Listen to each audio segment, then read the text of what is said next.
আরে গোপাল, কি ব্যাপার? আর বলো না ভাই, সকালে গিন্নিকে বলে গেছিলাম সর্ষে বেগুন করে রাখতে, তা এখন বলে কি ঘরে এক দানাও সর্ষে নেই। আমার মাথায় ঘুঁ চেপে গেল, সর্ষে দিয়ে বেগুন আমি খাবই, তাই তোমার দোকানে এলাম। তবে তুমি লোক দিয়ে বলে পাঠালে আমি দিয়ে আসতাম, তোমাকে আর কষ্ট করে আসতে হতো না। কোথায় গেলি রে? ওদের দাদু যে সেই বেরিয়েছে, এখনো আসেনি। এত দেরি তো হওয়ার কথা নয়। গিয়ে দেখে আসবো দাদু কোথায়। অন্ধকার হয়ে গেছে, তোকে আর অত দূর বেরোতে হবে না। দাদু এখনই আসবে, চিন্তা করিস না। সর্ষে আনতে পারবো না। হ্যাঁ, গিন্নি বলে কি, কতদিন ধরে ভেবে আসছি সর্ষে বেগুন বেশ ঝাল ঝাল করে খাবো। যাক, সর্ষে পাওয়া গেছে, এবার দেখি গিন্নি কি বলে। কেরে কেরে বাপধনেরা, আদর করে কাঁধে তুলেছিস। আহা, কতদিন কারো কাঁধে উঠিনি, কি যে আরাম লাগছে কি বলবো। চুপ, তোমায় আমরা অপহরণ করেছি, এখন একদম চুপ করে থাকো, নইলে মন্ত্রীকে তোমার নামে নালিশ করতে বাধ্য হব। হ্যাঁ, ও, আমাকে তোরা কৃষ্ণনগরের রাজসভার মন্ত্রীর কাছে নিয়ে যাচ্ছিস? ভালোই হলো, ওর সঙ্গে অনেক জরুরি কথা আলোচনা ছিল। চপ, আমরা কি ওই কৃষ্ণনগর না কোন নগরের নাম বলেছি নাকি? না কিরে বটা, তুই বলেছিস? বাহ, আমি আবার কোথায় বললাম? তুই তো মন্ত্রীর কথা বললি, আমিও মন্ত্রী বলেছি, কোনো রাজ্যের নাম পর্যন্ত নিইনি। না না না না না না, আমি কাউকে বলবো না, এই আমি চুপ করে গেলাম। রাস্তায় দিলাম সর্ষে দানা ছড়িয়ে, দু এক দিনের মধ্যেই চারা উঠে যাবে, গুলটে পুঁটির চোখে পড়বেই।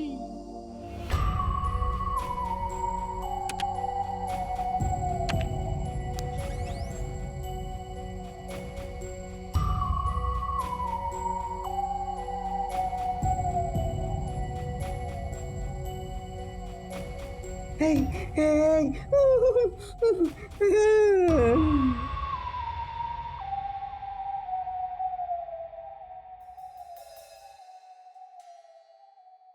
এই যে মন্ত্রী, এইমাত্র খবর পেলাম গোপাল আর বিজ্ঞানীকে নাকি পাওয়া যাচ্ছে না। তা বলি রাজ্যে হচ্ছেটা কি? হ্যাঁ মহারাজ, আমিও তাই শুনলাম। চিন্তা করবেন না, সেনাদের নির্দেশ দিয়েছি রাজ্যের সর্বত্র যেন চিরুনি তল্লাশি চালানো হয়।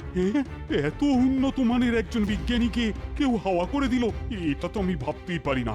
আর গোপাল, ও ছাড়া আমি রাজ্য চালাবো কিভাবে বলতো?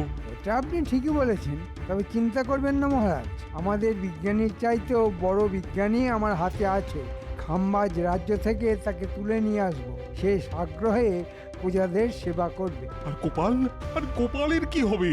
তাকেও খুঁজে দেখছি, কিন্তু একটা কথা বলুন তো, গোপাল আপনার কি কাজে লাগে? কোন কাজটা তাকে দিয়ে হয়েছে মহারাজ? শুধু খায় দায় আর লোক হাসায়। দেখো, তোমার বুদ্ধি দিয়ে তো আর রাজ্য চালানো যায় না, তাই গোপালকে আমার খুবই দরকার, আর যেভাবেই হোক তাকে খুঁজে আনতে হবে।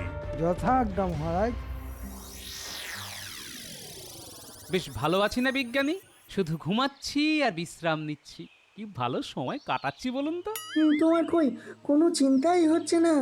কবে মুক্তি পাবো আমি তো ভেবেই মরে যাচ্ছি। ও, এই কথা। আরে গোপালকে কে আটকে রাখবে? মন্ত্রী সেগুড়ে বালি। মানে তুমি বলতে চাইছো আমাদের মুক্তি দিতে কেউ না কেউ আসবে? আসবে মানে প্রায় এসে গেছে, আর একটা দিন ব্যাস, তারপরেই আমরা মুক্ত।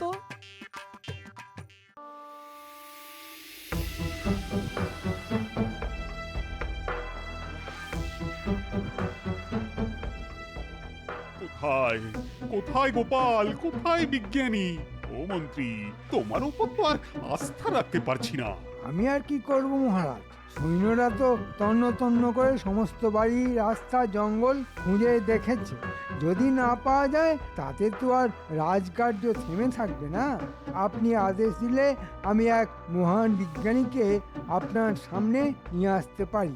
আর কি করবে? বিজ্ঞানী ছাড়া সমাজ চলবে কি করে?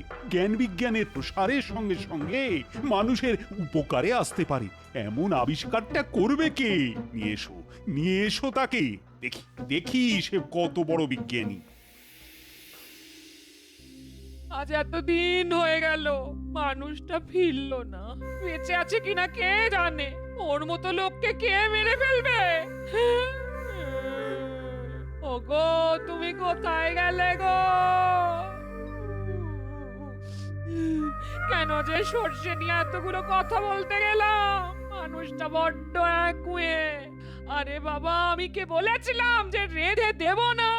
একদিন পরে খেলে কি এমন ক্ষতি হতো? এখন যে মানুষটাই বেঁচে আছে কিনা জানি না। হায় হায় হায়, কেন আমি এত মুখ করতে গেলাম?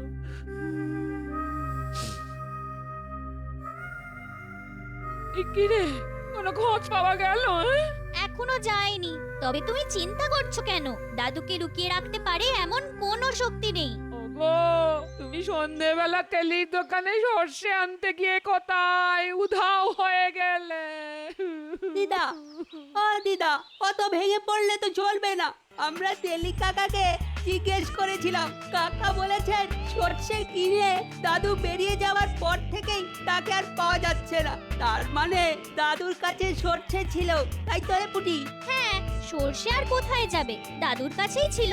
ঠিক আছে পুটি, কাল থেকে আমাদের আরো ভালো করে খুঁজতে হবে।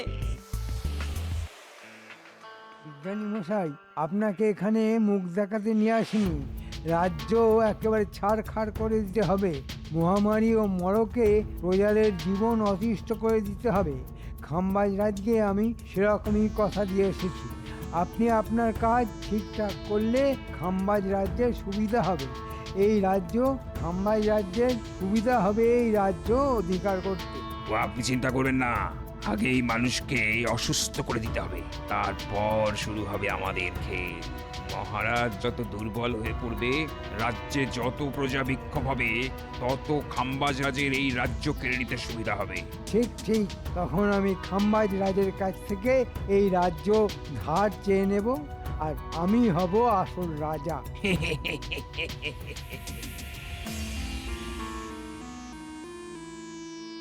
মহারাজ, এই আমাদের নতুন বিজ্ঞানী, মহান, খুব মহান। উনি এমন জিনিস বানাতে পারেন যার জন্য প্রজারা উপকৃত হবে, ফসল বাড়বে, স্বাস্থ্য ভালো হবে। মহারাজের সুখ্যাতি অনেক শুনেছি, আজ স্বচক্ষে দেখার সৌভাগ্য হলো। দেখেই মনে হলো আপনি মহান রাজা। ঠিক আছে ঠিক আছে, আপনি আপনার কাজ শুরু করুন। জয় হোক মহারাজের। আর তো পারছি না গোপাল, মুক্তির কিছু একটা উপায় বার করো। আচ্ছা বিজ্ঞানী মশাই, আপনি তো এত জিনিস আবিষ্কার করেছেন, খিদে জয় করার কোনো ওষুধ বার করতে পারেননি না? না, তা পারিনি, তবে করে ফেলবো। আরে, একটা কথা তো তোমাকে বলাই হয়নি। আমি এমন একটা ওষুধ তৈরি করেছি যা গায়ে ছেটালেই মানুষের বয়স 1 লহমায় 100 পার হয়ে যাবে। হ্যাঁ, একটু বুঝিয়ে বলুন তো। কি আর বুঝিয়ে বলবো? ধরো, তোমার গায়ে আমি ওষুধটা ছিটিয়ে দিলাম, সঙ্গে সঙ্গে তুমি থুরথুরে পুরো হয়ে যাবে। গায়ে এক রত্তিও জোর থাকবে না, ধাক্কা মারলেই মাটিতে ধপাস তাই। আরে বলেন কি বিজ্ঞানী, আপনার সঙ্গে আছে নাকি সেই ওষুধ? আরে, তাহলে কি আর এভাবে বন্দি হয়ে আছি?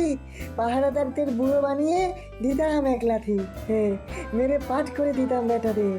সময় আসবে, আসবে, শিগগিরই আসবে বলেই মনে হচ্ছে। এই যে নতুন বিজ্ঞানী, আপনি যত তাড়াতাড়ি সম্ভব প্রজাদের মধ্যে এমন অসুখ ছড়িয়ে দিন যাতে রাজ্যে মহামারী লেগে যায়। গোপাল যদি কোনোভাবে ছাড়া পায় তবে এই সুযোগ কাজে লাগানো যাবে না। রাজ্যে সমস্ত পুকুরে এই ওষুধ ছড়িয়ে দিতে হবে। সেই জল খেলেই সব লোক এমন অসুস্থ হয়ে পড়বে যে কোনো ওষুধই কাজ হবে না। কিন্তু ওষুধ ছড়ানোর কাজটা করবে কে? কেন আমরা? এসব অপকর্মে তো আমাদের জুড়ি নেই বিজ্ঞানী মশাই। দেশটাকে একবারে ছারখার করে দেব। কত ধানে কত চাল তা এবার গোপাল বুঝবে। এমন জায়গায় রেখে এসেছি না, কারো বাবার ক্ষমতা নেই খুঁজে বার করার। তাহলে ওদের হাতে ওষুধটা দিয়ে দিন, ওরা আজ রাতের মধ্যেই সব কাজ করে ফেলবে। এই নাও ওষুধ, প্রতিটি পুকুরে 1 ফোঁটা করে ছিটিয়ে দিলেই গ্রাম উজাড় হয়ে যাবে।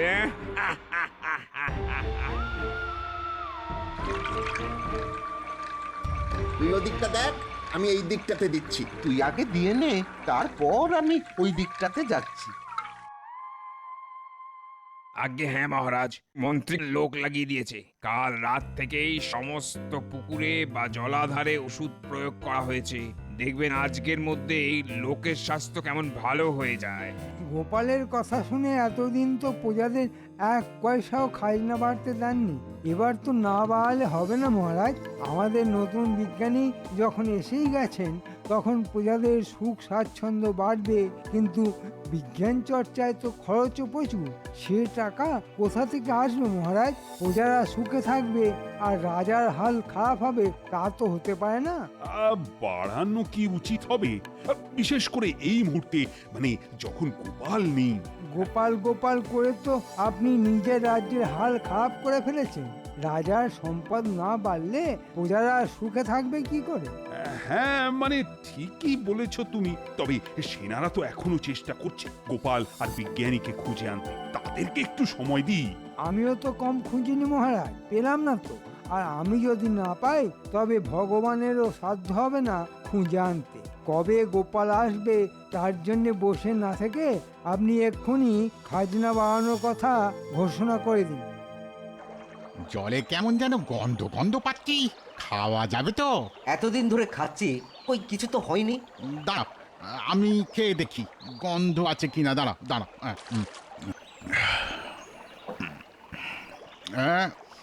কেমন যেন ওষুধ ওষুধ গন্ধ। তা হয়তো রাজবাড়ির থেকে জল পরিশুদ্ধ করার ওষুধ দিয়েছে, নাকি? তাও হতে পারে। শোনো শোনো শোনো শোনো কৃষ্ণনগরবাসী, শোনো, মন দিয়ে শোনো। প্রজাদের সুখ স্বাচ্ছন্দ্য আরো বৃদ্ধির জন্যে মহারাজ প্রজাদের খাজনা কিঞ্চিত বৃদ্ধি করিলেন। খুব বেশি নয়, মাত্র দ্বিগুণ। আশা করি প্রজারা মহারাজের এই আদেশ খুশি মনেই গ্রহণ করবে। শোনো শোনো শোনো। এর মানে কি? মহারাজ নিশ্চয়ই ওই দুষ্ট মন্ত্রীর পরামর্শে খাজনা বাড়িয়ে দিলেন। গোপাল না থাকায় আমাদের দুর্গতি, আজ যদি সে থাকতো কিছুতেই খাজনা বাড়াতে দিত না। ঠিক কথা বলেছো। আমার তো মনে হয় গোপালকে নিশ্চয়ই মন্ত্রী গুম করে রেখেছে, সঙ্গে বিজ্ঞানীকেও। এই আদেশ আমরা মানব না। এই পুকুরের জলকে আমার বাড়ির সবাই বিছানায় কাতরাচ্ছে, বৈদ্যের কোনো ওষুধই কাজ করছে না। আমরা কি বিছানায় পড়ে মরবো নাকি? এদিকে আবার মহারাজও প্রজাদের খাজনা বাড়িয়ে দিয়েছেন, আমাদের কি না খাইয়ে মারবে নাকি? দলে দলে লোক এই রাজ্যের জল খেয়ে অসুস্থ হয়ে পড়ছে, সেদিকে মহারাজের কোনো নজর নেই। খাজনা বাড়াচ্ছে, দেব না, কিছুতেই দেবো না। নতুন বিজ্ঞানী, এ তুমি কি ওষুধ ছড়ালে যে সবাই অসুস্থ হয়ে পড়ছে? দলে দলে লোক বৈদ্যর বাড়ির সামনে দাঁড়িয়ে আছে, কিন্তু তার ওষুধ তো কোনো কাজই করছে না। মহারাজ, আমি যে ওষুধ প্রয়োগ করেছি তার প্রাথমিক ধাক্কাটা সামলে নিলেই সবাই দীর্ঘ আয়ু পাবে। এখন কিছুদিন একটু ভুগতে হবে। নিকুচি করেছে তোমার দীর্ঘ আয়ু। এক্ষুনি এক্ষুনি আমার সামনে থেকে তুমি আর মন্ত্রী দূর হয়ে যাও। আমি তোমাদের আর মুখদর্শন করতে চাই না। মহারাজ, ঘি যখন সোজা আঙুলে ওঠে না তখন আঙুল বেঁকাতে হয়। আমি তাই করেছি। গোপাল গোপাল করে যখন আপনি আমাকে অপমানের পর অপমান করেছেন, তলে তলে আমিও ব্যবস্থা নিয়েছি। আমাকে দূর করে দিলেই আমি চলে যাব, সেটা আপনি ভাবলেন কি করে? আপনি এখন আমাদের হাতে বন্দী। আপনার সমস্ত সেনাবাহিনী এখন খাম্বাজ রাজের। গোপাল আর বিজ্ঞানীকে আপনি খুঁজেও পাবেন না। আমি দরকার পড়লে এমন ওষুধ প্রয়োগ করব যে আপনার রাজপ্রাসাদ এই মুহূর্তে আগুনে পুড়ে ছাই হয়ে যাবে। আপনি কি তাই চান? তাই যদি হয় তাহলে আমাকে বন্দি করে কারাগারে রেখে দাও, রাজা বানিয়ে আর রেখো না। না না, তা হবে না। আপনাকে বন্দি করা হবে না। আপনাকে সামনে রেখেই আমরা রাজ্য চালাব। তারপর প্রজারা যখন বিদ্রোহ করবে তখন খাম্বাজ রাজ আপনার সিংহাসন দখল করবে। এখন আপনার স্থান হবে অন্দরমহলের শয়নকক্ষে। ভেবেছিলাম ওই দেখ পুটি, রাস্তার মধ্যে কেমন সর্ষে গাছের চারা বেরিয়েছে। দাদু ঠিক চিহ্ন রেখে গেছে। চল আমরা এই চারা গাছ দেখে দেখে যাই, দেখি কোথায় নিয়ে যায়। একে লোক মরছে বিনা চিকিৎসায়, তারপর আবার খাজনা বাড়ানো হলো। মহারাজের মাথাটাই বোধহয় খারাপ হয়ে গেছে। আমরা এই অন্যায় মানবো না। সেদিন মহারাজকে সব বলতে আমি রাজসভায় গিয়েছিলাম, দেখলাম আগের প্রহরীরা নেই, তাদের জায়গায় অন্য লোক হাতিয়ার নিয়ে দাঁড়িয়ে আছে। কি হচ্ছে বলতো? দেখ পুটি দেখ, ওখানেই নিশ্চয়ই দাদুকে ধরে রেখেছে। আমাদের ওখানেই যেতে হবে। দেখ সর্ষে চারা ওদিকেই যাচ্ছে। হ্যাঁ হ্যাঁ দেখেছি, চল এবার। কি গো গোপাল, আর কতকাল এভাবে আটকে থাকবো? মনে হয় আর বেঁচে ফিরবো না গো।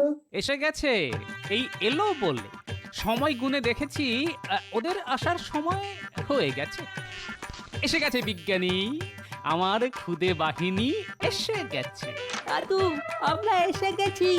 আচ্ছা বিজ্ঞানী মশাই, আপনার সেই বুড়ো বানিয়ে দেওয়ার ওষুধ কি সঙ্গে আছে? না না, তবে আমার বিজ্ঞানাগারই রয়েছে, একটু লুকিয়ে রেখেছি। আরো হাতে এলেই একটা ভয়ঙ্কর কাণ্ড ঘটে যেতে পারে। বাহ চমৎকার, এটাই হবে আমাদের অস্ত্র। আপনাকে চট করে ওই ওষুধ নিয়ে আসতে হবে।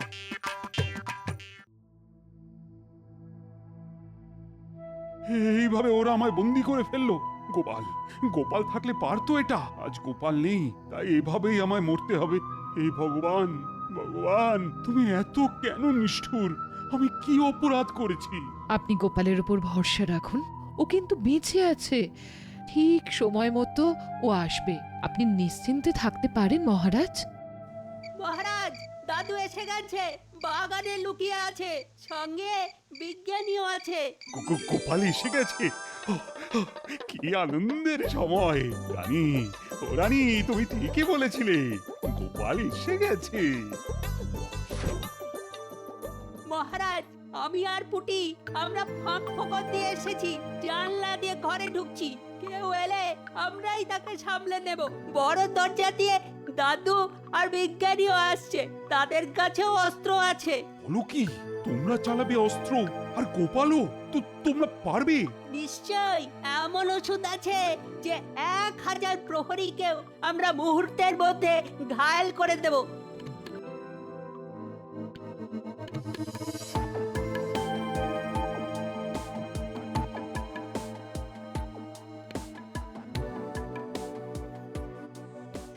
পথ ছাড়ো, আমরা খাম্বাজ রাজার কাছ থেকে এসেছি, মহারাজের সঙ্গে কথা আছে। মন্ত্রী আর নতুন বিজ্ঞানী ছাড়া কারোর প্রবেশের অধিকার নেই। কাজটা ভালো করলে না, এবার তার ফল ভোগ করো।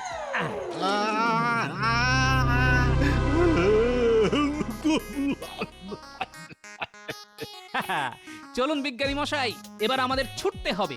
সামনে যেই আসুক তার গায়ে এই ওষুধ ছিটিয়ে দেবেন।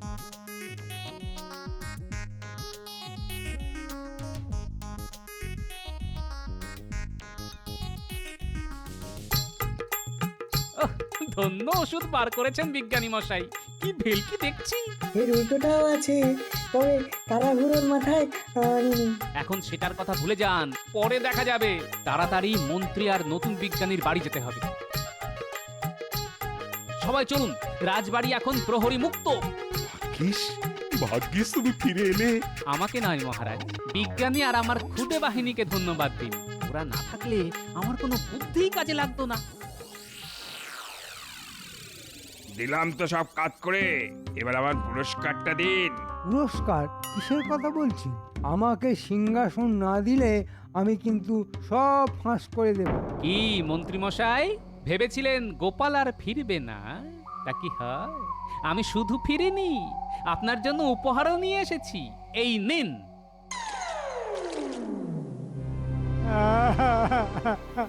ক্ষমা করে দিন মহারাজ, ক্ষমা করে দিন। এই ভুল আর কোনোদিন হবে না। কোনো ক্ষমা নেই।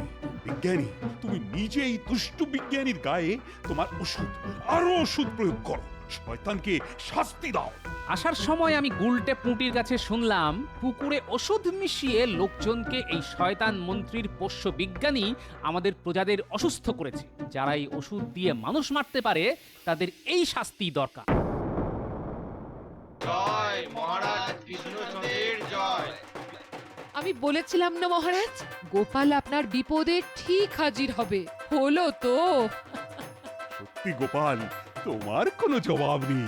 বিজ্ঞানী, ও বিজ্ঞানী, তুমি আমাদের প্রজাদেরকে সুস্থ করে তোলো। কারণ আমি জানি একমাত্র তুমি এই শয়তান বিজ্ঞানীর ওষুধের জবাব দিতে পারবে। আর আমাদের বুড়ো মন্ত্রী